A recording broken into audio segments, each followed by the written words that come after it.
Hello दोस्तों, स्वागत है एक बार फिर से आपका अपने यूट्यूब चैनल एम के स्मार्ट क्लासेस में। दोस्तों, पिछली क्लास में हमने राजस्थान की सभ्यता के बारे में अच्छे से पढ़ लिया है। अगर आपने हमारे वो क्लास नहीं देखी हो तो डिस्क्रिप्शन बॉक्स में मैंने वो लिंक दे रखा है, आप जाकर वहाँ क्लास देख सकते हो। तो दोस्तों, इस क्लास में हम राजस्थान के इतिहास में राजवंश के बारे में पढ़ेंगे। तो सबसे पहले हम राजपूत राजवंश के बारे में बात करते हैं। तो दोस्तों, सबसे पहले हम राजपूत शब्द की व्याख्या करते हैं, यानी कि राजपूत शब्द कहाँ से आया, इसकी उत्पत्ति किस प्रकार हुई, इसके बारे में बात करते हैं। राजपूत शब्द कहाँ से आया, क्या इस राजपूत शब्द का उल्लेख किसी में मिलता है क्या? महाभारत में बात करें, महाभारत और रामायण में इसमें इस शब्द का उल्लेख मिलता है क्या? नहीं मिलता है ना दोस्तों।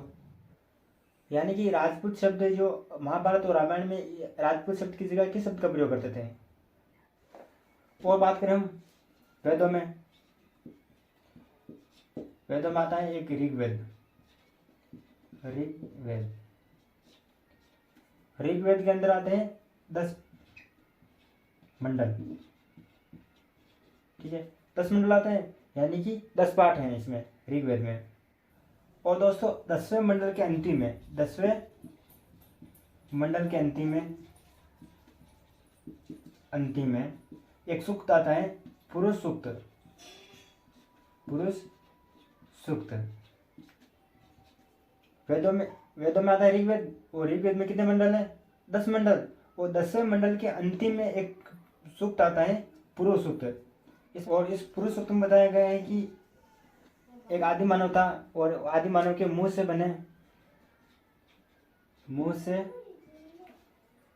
ब्राह्मण बने।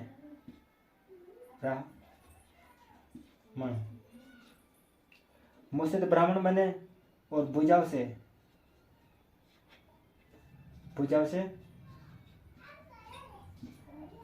क्षत्रिय बने, और जांग से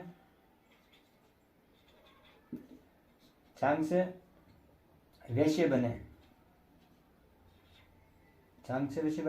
और पैरों से शूद्र बने। यानी कि दोस्तों, रामायण महाभारत में राजपूत शब्द का उल्लेख नहीं मिलता है। और वेदों में बात करें तो वेदों में ऋग्वेद है, और ऋग्वेद में 10 मंडल हैं, और 10वें मंडल के अंतिम में एक सूक्त आता है, पुरुष सूक्त। इसमें बताया गया है कि आदि मानव के मुंह से तो ब्राह्मण बने, और भुजाओं से क्षत्रिय बने, और जांघ से वैश्य बने, और पैरों से शूद्र बने। तो दोस्तों, ये राजपूत हैं, वो इन जाति में से कौन सी जाति थी इनकी? क्षत्रिय जाति थी। यानी कि वो राजपूत से पहले क्या लगाते थे? क्षत्रिय लगाते थे। ठीक है, यानी कि दोस्तों, जो राजपूत है वो पहले क्षत्रिय लगाते थे। तो दोस्तों, ये राजपूत शब्द कहाँ से आया, यानी कि राजपूत शब्द है वो कहाँ से आया? यानी कि दोस्तों, इनके अलग अलग मत हैं, यानी कि अलग अलग इतिहासकार अलग अलग बातें बताते हैं। राजपूतों की उत्पत्ति के बारे में और बात करते हैं। 7वीं शताब्दी। दोस्तों, 7वीं शताब्दी में राजा हुआ करता था हर्षवर्धन।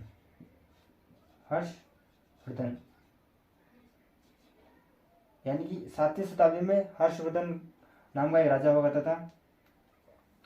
तो दोस्तों, इनके एक अलग अलग सामंत थे। राजा के नीचे सामंत हुआ करते थे, यानी कि इनके अलग अलग सामंत थे। जैसे मैं सामंत दे दूँ ABCD, यानी कि ये हर्षवर्धन के अलग अलग सामंत हुआ करते थे। दोस्तों, ये जो सामंत हुआ करते थे वे अपने आप को क्या मानते थे? यानी कि हर्षवर्धन के सामंत हुआ करते थे, वो अपने आप को क्या मानते थे? राजपुत्र मानते थे। यानी कि ये सामंत है जो अपने आप को राजपुत्र मानते हैं, यानी कि हम राजा के पुत्र हैं, ऐसा मानते थे। तो दोस्तों, 7वीं शताब्दी में हर्षवर्धन की मृत्यु हो गई। अब दोस्तों, 7वीं शताब्दी में हर्षवर्धन की मृत्यु हो गई, तो ये सामंत अपने आप को क्या मानते थे? स्वतंत्र राजा मानते थे। वो ये स्वतंत्र राजा है जो अपने आप को राजपुत्र बताते थे। तो दोस्तों, ये राजपुत्र शब्द है वो त्रा का क्या हो गया? धीरे धीरे त में आ गया। यानी कि दोस्तों, त्र शब्द बोलने में थोड़ी दिक्कत आती है, इसलिए धीरे धीरे शब्द राजपुत्र की जगह राजपूत हो गया। तो दोस्तों, 7वीं शताब्दी से लेकर 12वीं शताब्दी, यानी कि पृथ्वीराज चौहान के समय तक, ठीक है, यहाँ पर किसका शासन था? राजपूतों का था। राजपूतों का शासन कब तक रहा? 7वीं शताब्दी से लेकर 12वीं शताब्दी तक। क्योंकि दोस्तों अंतिम राजा कौन था? पृथ्वीराज चौहान।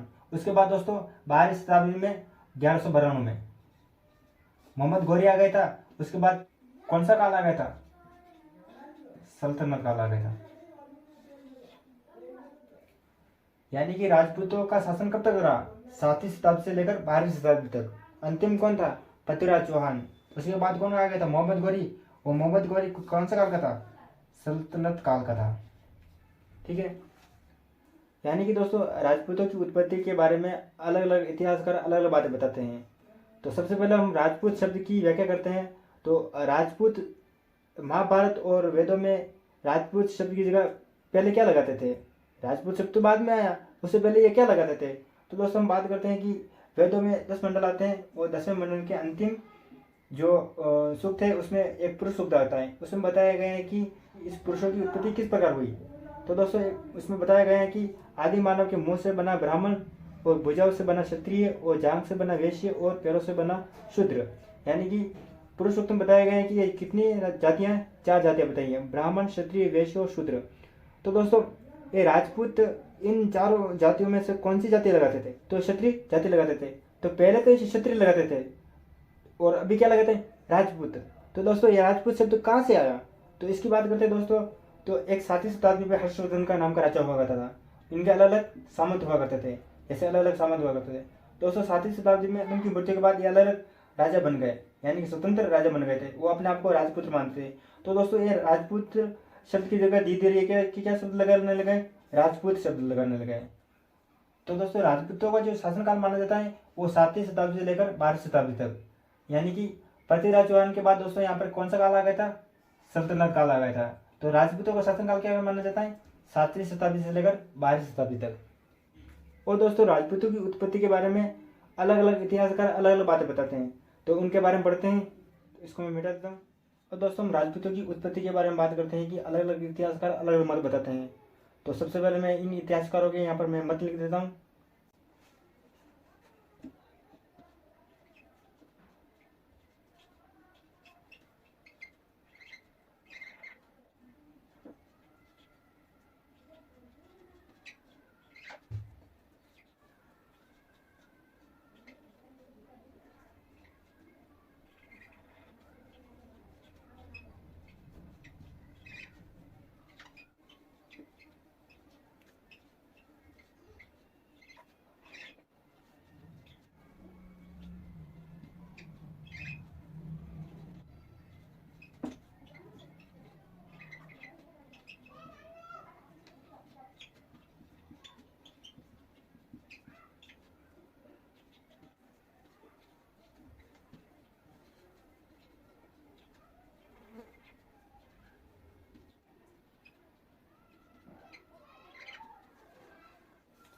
अब दोस्तों राजपूतों की उत्पत्ति के बारे में अलग अलग इतिहासकार अलग अलग मत बताते हैं। जैसे कि अग्निकुंड से राजपूतों की उत्पत्ति हुई है, कोई ये बोलता है।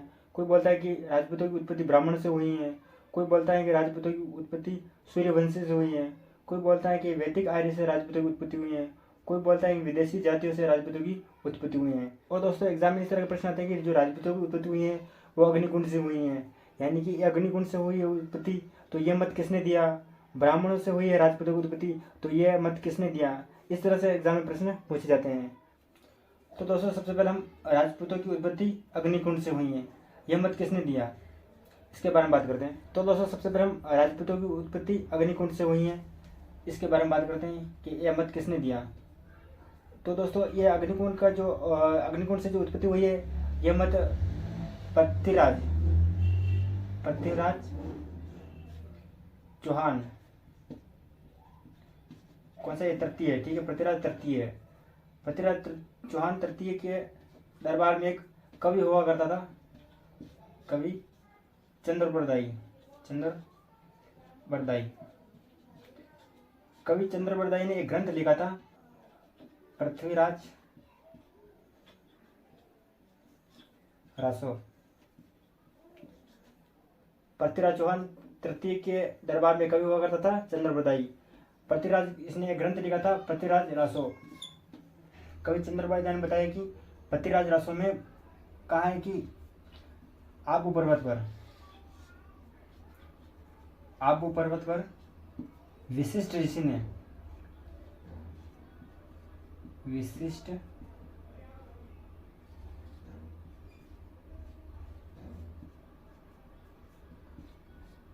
ऋषि ने यहाँ पर एक यज्ञ करवाया था, यहाँ पर एक यज्ञ करवाया था और इस यज्ञ में से राजपूतों की 4 जातियां उत्पन्न की थी, जिसमें एक थी प्रतिहार, दूसरी थी परमार, तीसरी थी चालुक्य और चौथी थी चौहान।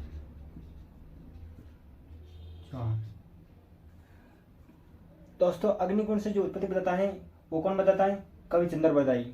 और कवि चंद्र बरदाई पृथ्वीराज चौहान तृतीय के दरबार में हुआ करता था, ये कवि था और इसने ग्रंथ लिखा था पृथ्वीराज रासो। ठीक है, इसने ग्रंथ लिखा था पृथ्वीराज रासो और इसमें बताया कि जो विशिष्ट ऋषि आबू पर्वत पर एक यज्ञ करवाया था और इस यज्ञ में राजपूतों की 4 जातियां उत्पन्न की थी, एक था प्रतिहार, एक परमार, एक चालुक्य, एक चौहान। और दोस्तों कवि चंद्र बरदाई ने पृथ्वीराज रासो में बताया कि राजपूतों की उत्पत्ति अग्निकुंड से हुई है। इस बात का यानी कि इस बात को और कौन मानता है? तो सूर्यमल मिश्रण भी इस बात को मानता है। सूर्यमल मिश्रण भी बोलता है कि हाँ ये बात सत्य है कि विशिष्ट ऋषि ने यहाँ पर यज्ञ करवाया था और इस यज्ञ में से 4 जातियां राजपूत जातियां उत्पन्न की थी, प्रतिहार, परमार, चालुक्य, चौहान। दोस्तों ये जो सूर्यमल मिश्रण है ये इस मत को क्यों स्वीकार किया? क्योंकि दोस्तों जो सूर्यमल मिश्रण है ये भी हाड़ा चौहानों के दरबार में हुआ करता था, हाड़ा चौहानों। और चौहान की उत्पत्ति कहाँ से हुई थी? ये भी अग्निकुंड से हुई है। इसलिए दोस्तों सूर्यमल मिश्रण ने भी इस मत को सही माना है। और दोस्तों बात करें कि अग्निकुंड से राजपूतों की उत्पत्ति है, इसका जो मत है ये और कौन स्वीकार करता है? तो दोस्तों कर्नल टोड। ठीक है, कर्नल टोड बोलता है कि विशिष्ट ऋषि ने यहाँ पर यज्ञ कर रहा था। विशिष्ट ऋषि ने 4 योद्धाओं को इस यज्ञ से शुद्ध करके राजपूतों की 4 जातियां बनाई, प्रतिहार, परमार, चालुक्य, चौहान। कर्नल इस प्रकार का मत बताता है। तो दोस्तों राजपूतों की अग्निकुंड से उत्पत्ति हुई है ये कौन बताता है? कवि चंद्र बरदाई। ठीक है, कौन से ग्रंथ में बताता है? पृथ्वीराज रासो में। ठीक है, और पृथ्वीराज रासो में क्या बताता है कि विशिष्ट ऋषि ने यहाँ पर यज्ञ करवाया था और इस यज्ञ में से 4 राजपूत जातियां उत्पन्न की थी, एक तो प्रतिहार, परमार, चालुक्य, चौहान। और दोस्तों इस जो मत का जो सहमति देता है वो कौन देता है? सूर्यमल मिश्रण। दोस्तों इस सूर्यमल मिश्रण भी सहमति इसलिए देता है क्योंकि दोस्तों ये हाड़ा चौहान के दरबार हुआ करता था और हाड़ा चौहान भी इसी यज्ञ से उत्पन्न हुए थे, इसलिए दोस्तों इस सूर्यमल मिश्रण ने भी इस मत को सहमति दी है। और दोस्तों कर्नल टोड ने बताया कि विशिष्ट ऋषि ने 4 योद्धाओं को इस यज्ञ से शुद्ध करके 4 जातियां बनाई है, राजपूत जातियां बनाई हैं। तो दोस्तों मेरे हिसाब से आपको समझ में आ गया हो कि राजपूतों की उत्पत्ति अग्निकुंड से हुई है। ठीक है, और ये मत किसने दिया और किस इतिहासकार ने ये इस मत को माना है।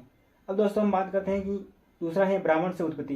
तो ये ब्राह्मण से उत्पत्ति किस इतिहासकार ने बताई है, इसके बारे में बात करते हैं। तो इसको मैं बात करते हैं कि राजपूतों की उत्पत्ति ब्राह्मण से हुई है। तो जो ये उत्पत्ति हुई है ये किस इतिहासकार ने बताया है? तो दोस्तों ये मत गोपीनाथ शर्मा ने दिया, गोपीनाथ शर्मा ने दिया है। ब्राह्मणों से जो राजपूतों की उत्पत्ति हुई है यह मत किसने दिया? गोपीनाथ शर्मा ने। और दोस्तों डॉक्टर भंडारकर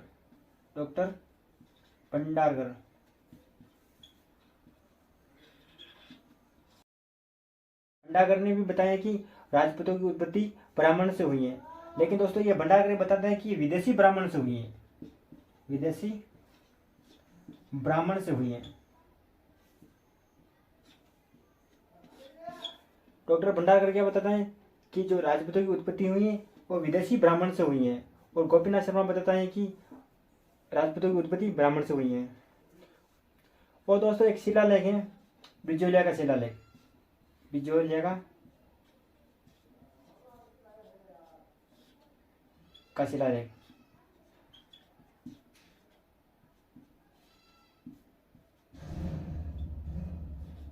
बिजोलिया का शिलालेख में बताया गया है कि दोस्तों जो राजपूतों की उत्पत्ति हुई है वो कहाँ किन से हुई है? ब्राह्मणों से हुई है। तो दोस्तों राजपूतों की उत्पत्ति ब्राह्मण से हुई है, ये किसने दिया? गोपीनाथ शर्मा ने। और डॉक्टर भंडारकर ने बताया कि ये राजपूत है, ये विदेशी ब्राह्मण है। ठीक है। और दोस्तों जो राजपूतों की उत्पत्ति है वो विजयनगर शिलालेख में बताया कि राजपूतों की उत्पत्ति ब्राह्मण से हुई है। ठीक है। ये हर बार एग्जाम पूछा जाता है कि कौन से शिलालेख में बताया गया है कि राजपूतों की उत्पत्ति ब्राह्मण से हुई है। तो दोस्तों कौन सा शिलालेख है? विजयनगर शिलालेख। ये इंपॉर्टेंट है, ध्यान रखना दोस्तों। ठीक है। और दोस्तों एग्जाम में हम हर बार बोल जाते हैं कि अग्निकुंड से उत्पत्ति किस इतिहासकार ने बताया और ब्राह्मण से उत्पत्ति किस इतिहासकार ने बताया। तो दोस्तों इसको याद करने का एक सरल तरीका है। यहाँ पर क्या है दोस्तों? गोपीनाथ शर्मा। और शर्मा भी दोस्तों को किस जाति में आता है? ब्राह्मण में। तो दोस्तों जो ब्राह्मण से जो उत्पत्ति हुई है राजपूतों की, वो इसका जो सहमति दी है ये किसने दी दोस्तों? गोपीनाथ शर्मा ने। ठीक है। इस तरीके से याद कर सकते हैं। गोपीनाथ शर्मा एक ब्राह्मण है और इन्होंने भी इस मत को माना है कि राजपूतों की उत्पत्ति ब्राह्मण से हुई है। ठीक है। अब दोस्तों हम बात करते हैं कि सूर्यवंश से उत्पत्ति हुई है, इसका मत किसने दिया, यानी किस इतिहासकार ने दिया, इसके बारे में बात करते हैं। इसको मिटा देता हूँ। और दोस्तों बात करते हैं कि राजपूतों की उत्पत्ति सूर्यवंश से हुई है, तो ये मत किसने दिया, यानी ये मत किस इतिहासकार ने बताया कि राजपूतों की उत्पत्ति सूर्यवंश से हुई है। तो दोस्तों ये इतिहासकार आता है दशरथ शर्मा।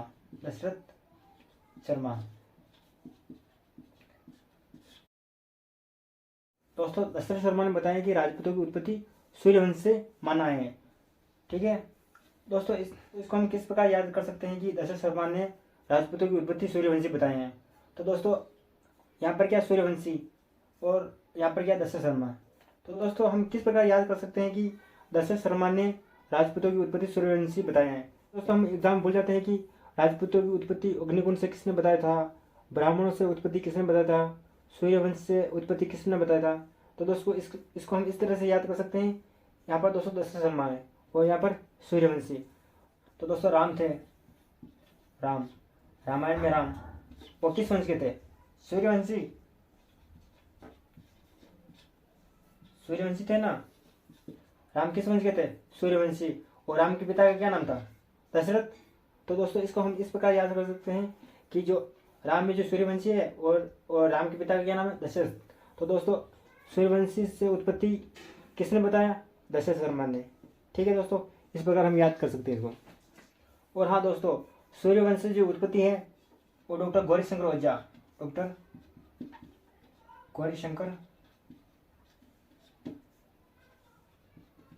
ओझा ने भी इस मत को सहमति दी है कि हाँ ये राजपूतों की उत्पत्ति सूर्यवंश से हुई है।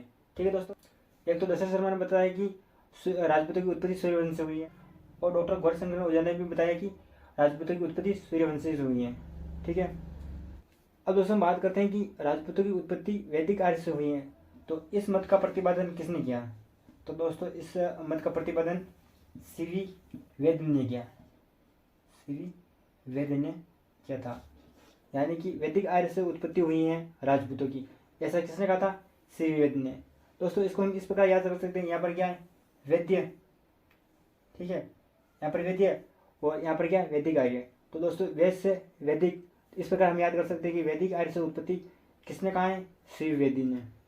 वो सूर्यवंश से उत्पत्ति किसने कहा है? दशरथ शर्मा ने। क्योंकि दोस्तों राम कौन सा वंश के थे? सूर्यवंशी के। और राम के पिता क्या नाम था? दशरथ शर्मा। तो इस प्रकार हम याद कर सकते हैं कि सूर्यवंश से उत्पत्ति हुई है, एक प्रतिपादन या यह मत किसने दिया? तो दशरथ शर्मा ने। ठीक है। अब दोस्तों हमारे जो लास्ट रह गए हैं विदेशी से उत्पत्ति, यानी कि राजपूतों की उत्पत्ति विदेशी से हुई है, तो इसके बारे में बात करते हैं। तो इसको मैं मिटा देता हूँ। अब बात करते हैं राजपूतों की उत्पत्ति विदेशों से हुई है। अब दोस्तों हम जानते हैं कि राजपूतों की उत्पत्ति विदेशी से हुई है। ठीक है। तो दोस्तों इस मत का प्रतिपादन कौन करेगा? विदेशी लोग ही करेंगे। तो विदेशी लोग ही करेंगे ना। तो एक तो आता है कर्नल टॉड। ठीक है, कर्नल टॉड ने भी राजपूतों की उत्पत्ति विदेशी से बताई है। और दूसरा आता है कन्निंगम।